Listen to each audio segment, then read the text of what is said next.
SRH has done that before because they believe their strength bowling is their strongest suit, and also their issues with the middle order in the past. That kind of prompts them to kind of bat first. And especially in this tournament, not too many teams have been able to successfully chase totals. The more you look at their bowling, going in with 5 bowlers, Samad seems to have found an option. But if you're defending 160s, is that bowling enough? So Brave, a lot of the captains are worried about a bit of dew. So that plays on their mind, and the runs have been chased. So Brave decision, we've seen the results in this IPL. How many games have been won batting first? So for a captain to actually win a toss and make that decision was a very positive sign. The middle order has been a question mark for SRH. I think first time they really had the opportunity, the youngsters, to go out there and had substantial number of overs to play. And what I really liked was the way they paced their innings. Initially, they kind of took their time. They were going run a ball. Priyam Garg especially, and then Abhishek was going a little harder, and then they changed their roles a bit. I think that was phenomenal, especially Priyam Garg, the way he batted, predominantly orthodox cricketing shots, played the field beautifully. So very, very good news for SRH, and also from an Indian perspective, 19 and 20-year-olds doing this for their team. Yeah, once the team shows faith in you and sort of retains you, that's the one thing any team management or your captain or the rest of your team looks for. If there is one weakness, or it felt like a weakness, is that middle order or Indian sort of batsmen in that middle order, must be a huge relief for SRH if these two can carry on. Playing against CSK, who's got a captain, who's supposed to be, he is arguably India's best white ball captain. Those sorts of things do play on your mind when you're a young player. To then come through that and put up a total for your team to end up defending must be very satisfying. Yeah, the top order, Saf's been in good form. He's played really well in the past. Raidu coming back after a while in this game with the injury issue and all that.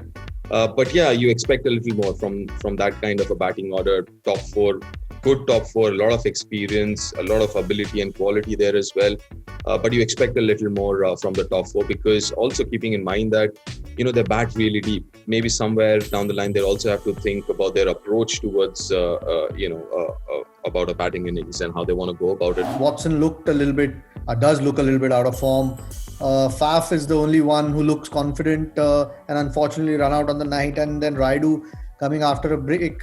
Good ball, but I'm sure he'd be a bit disappointed to having been bowled off that ball. So, and Kedar Jadhav failing again. So if your top 4 are struggling, and it's not even that if they get going, they're scoring quickly. So to take pressure off the middle order, they just seem to be at the moment just scoring slowly as well, if not getting big scores. So yeah, some question marks, lots of experience in that top order. So you'd expect them to bounce back at some stage. Whether it's too late for CSK, they've had 3 losses now, is a big question. Brilliant again, the SRH bowlers, almost as good as the last game that they won again, on the back of some really good bowling. Bhuvi again was brilliant. His injury is a blow, hopefully not a very big or a serious blow for SRH. But apart from that, also the 4th bowler or rather the 5th bowling option were again fantastic. It was Abhishek on his own in the last game. This time around it was Samad and Abhishek put together. You leave that Samad over out. The last one, they gave 24 in their 4 overs. The start was brilliant from all 3 seamers. That kind of set it up for them. Then they could put pressure, use up their 4th bowler. In this case, 1 over of Abhishek and 2 of Samad. Unfortunately, Samad had to come in that last over and made his figures look worse. But till then, they just planned it perfectly and it was going according to plan. And towards the end, you expect a few runs to go, but they were so far ahead of CSK by then that in spite of a couple of decent strikes, CSK always looked behind. They were 55 for 4 after 11, chasing 164. Straight away, the asking rate was over 12-13 with only 6 wickets in hand. So I think it was always going to be tough if your top order does not contribute. And I think that phase in the middle where 38 runs of 7 overs were scored, it does not really help the cause in the end. And had Bhuvi not got that injury, then maybe it wouldn't have been 7 runs, it would have been more than that. But you're looking at 4 for 42 of 8.2, so you can't just blame MS Dhoni and Jadeja. The start wasn't great either.